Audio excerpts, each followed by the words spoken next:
2022 BMW K1600 GTL Road Test Review. It has been 4 decades since BMW introduced the K100, its first motorcycle powered by a liquid-cooled inline 4-cylinder engine.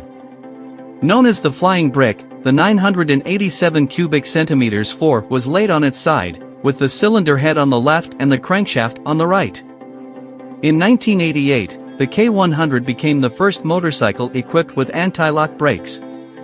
From such humble, idiosyncratic roots grew a K-series family tree with many branches, including the K75, essentially a K100 with a cylinder lopped off, the futuristic K1, winner of Ryder's first Motorcycle of the Year award in 1990, the 167 horsepower K1200S sport bike. Its transverse-mounted engine marked the end of the Flying Brick era, and the opulent K1200LT luxury tourer, available with such options as a CD changer and a small refrigerator.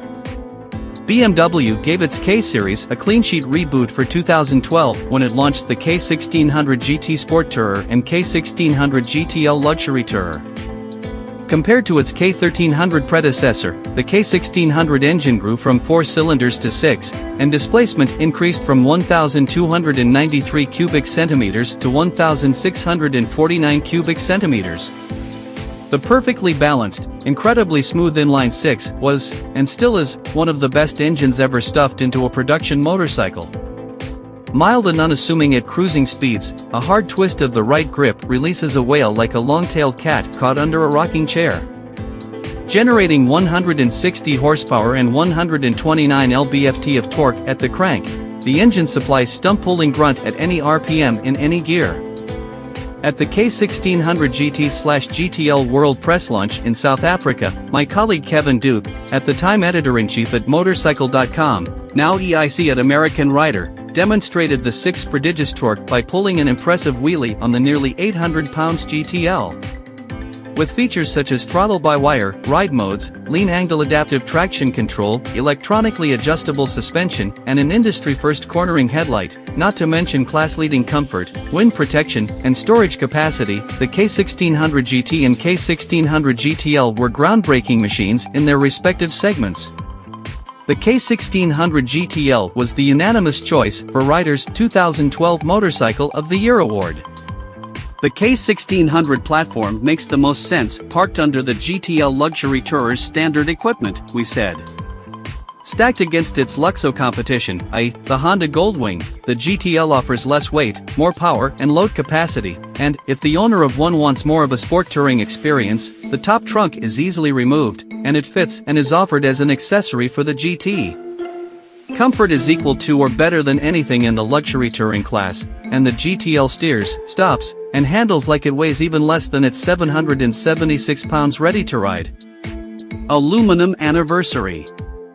Over the past 10 years, the K1600 platform has evolved and expanded. From 2012 to 2017, there were just 2 models, the GT, which has saddlebags, but no trunk, sport touring ergos, and a short windscreen, and the GTL, which adds a trunk with an integrated passenger backrest, a plusher 2-up seat, and a larger windscreen.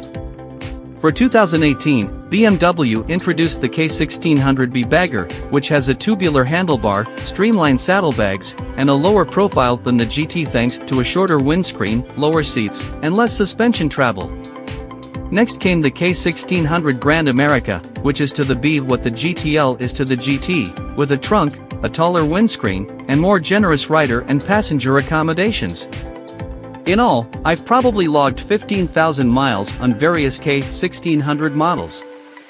I attended the K1600 GT/GTL launch in South Africa in 2011, and in the years that followed, I spearheaded comparison tests of the K1600 GTL versus the Honda Goldwing, the K1600 GT versus the Kawasaki Kankor 14, and others. In 2014, I tested the short-lived ultra-premium K1600 GTL exclusive. 3 years later, I flew to North Carolina for the launch of the K1600B and then rode 3,500 miles through 14 states on my way back to California.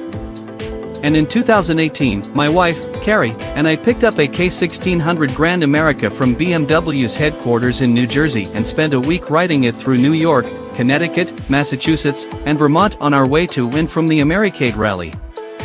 For 2022, BMW has given the K1600 platform its most extensive update yet, starting with the engine, which now meets Euro 5 regulations and makes a claimed 160 horsepower at 6,750 RPM, 1,000 RPM earlier than before, and 133 lb-ft of torque, up from 129, at 5,250 RPM. All models get a new 6-axis IMU that informs most of the electronic rider aids, and standard equipment now includes engine drag torque control, dynamic ESA, electronic suspension adjustment, next generation with automatic load leveling, a 10.25-inch TFT color display with integrated navigation via the BMW Motorrad connected app, and Bluetooth connectivity, BMW's audio system 2.0 on the GTL and Grand America, and several new comfort and convenient features. Grand Touring Luxury. In June, I picked up a K1600 GTL with only 55 miles on its odometer in Riverside, California. The standard GTL, $26,895, has a black storm metallic paint scheme. Our test bike had the $795 exclusive style package, which includes gravity blue metallic paint, black tank trim, chrome slipstream deflectors, and chrome saddlebag trim. It was also equipped with the $1,850 premium package, which adds keyless ride, a central locking system, a bidirectional quickshifter, LED auxiliary lights, and engine protection bars, as well as floor lighting, $100. Our GTL's as-tested price comes to $29,640, and the destination charge adds another $795. My first task was to download the BMW Motorrad connected app and use it to pair my iPhone to the bike. Replacing the dash cradle that held a BMW Navigator GPS unit, a $900 option, is a new air-conditioned smartphone charging compartment. The windscreen must be raised to access the top-loading compartment, and pressing a button next to the TFT display opens it. The compartment lid is secured by two latches, and pressing the button typically released the left latch, but not the right one.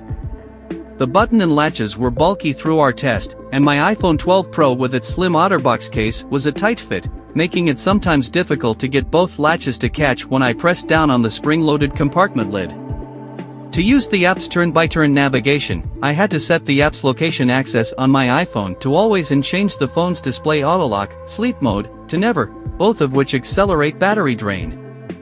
Rather than leave my phone in my pocket, I used BMW's specially angled adapter cable, $30, to charge my phone while the compartment's AC kept it cool. When the ignition is turned off, the windscreen automatically lowers to prevent someone with sticky fingers from opening the non-locking phone compartment. If you want to remove your phone when you get off the bike, you must remember to do so before shutting off the power. As much as I appreciate not having to spend another $900 on BMW's Navigator GPS, the smartphone solution doesn't work as well as it should. With practice, the steps involved become easier, but the app's user experience needs to be simplified, and the smartphone compartment is too fiddly. On a $30,000 motorcycle, I don't want to fight with the smartphone compartment or the windscreen every time I put my phone in or take it out. I also shouldn't have to remove the protective case so my phone fits better. And if I had the taller, wider Max version of the iPhone? Forget it. It wouldn't fit. Once I got the maps for Southern California downloaded to the app paired to the bike, my phone settings dialed in, and my home address punched into the app, the on-screen navigation worked great and provided clear routing for my 125-mile ride home to Ventura.